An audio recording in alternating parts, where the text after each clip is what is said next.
మీకు ration card ఉందా? లేని వాళ్ళు రేషన్ కార్డు కోసం అప్లై చేద్దాం అనుకుంటున్నారా? అయితే ఖచ్చితంగా ఈ రీల్ ఎండే వరకు చూడండి. ఈ న్యూస్ మీకోసమే. సెంట్రల్ గవర్నమెంట్ ఏప్రిల్ 1 నుంచి రేషన్ కార్డు ఉన్న వాళ్ళకి, రేషన్ కార్డు అప్లై చేసుకునే వాళ్ళకి కొన్ని కొత్త రూల్స్ తీసుకొచ్చింది. అవి ఏంటంటే రేషన్ కార్డు ఉన్న ప్రతి ఒక్కరు కూడా ఖచ్చితంగా ఈ కేవైసీ చేయించుకోవాలి.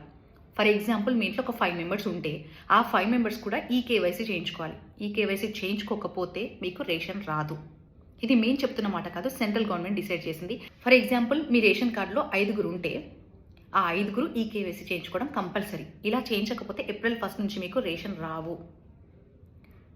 ఈ కేవైసీ చేయించుకోవడానికి ఎక్కడికి వెళ్ళాలి? దాని ప్రాసెస్ ఏంటి? ఈ కేవైసీ చేయించుకోవాలంటే నియర్ బై రేషన్ షాప్కి వెళ్ళి బయోమెట్రిక్ ఇస్తే వాళ్ళు ప్రాసెస్ని కంప్లీట్ చేస్తారు.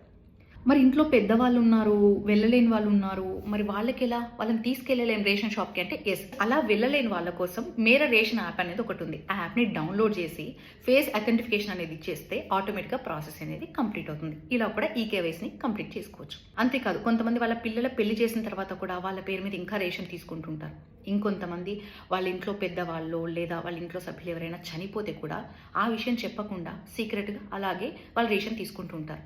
ఒకవేళ ఇలాంటి విషయాలు బయటపడితే మాత్రం మీ మొత్తం రేషన్ కార్డు తీసేసే అవకాశాలు ఉన్నాయి.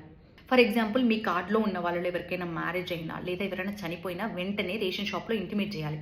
అట్లా చేయకుండా, ఇన్ఫర్మేషన్ ఇవ్వకుండా అలాగే తీసుకుంటే పూర్తి స్థాయిలో మీ రేషన్ కార్డుని తొలగించవచ్చు. ఒక్కరి కోసం ఆలోచిస్తే ఉన్న 4కి కట్ అవ్వచ్చు. కొంతమంది మంత్లీ తీసుకుంటారు, కొంతమంది 2 మంత్స్కి ఒకసారి తీసుకుంటారు, 3 మంత్స్కి ఒకసారి తీసుకుంటారు. 3 మంత్స్ కన్నా ఎక్కువగా మీరు రేషన్ తీసుకోకపోతే అందులో నుంచి మీ పేరు తొలగించే అవకాశాలు చాలా ఎక్కువగా ఉన్నాయి.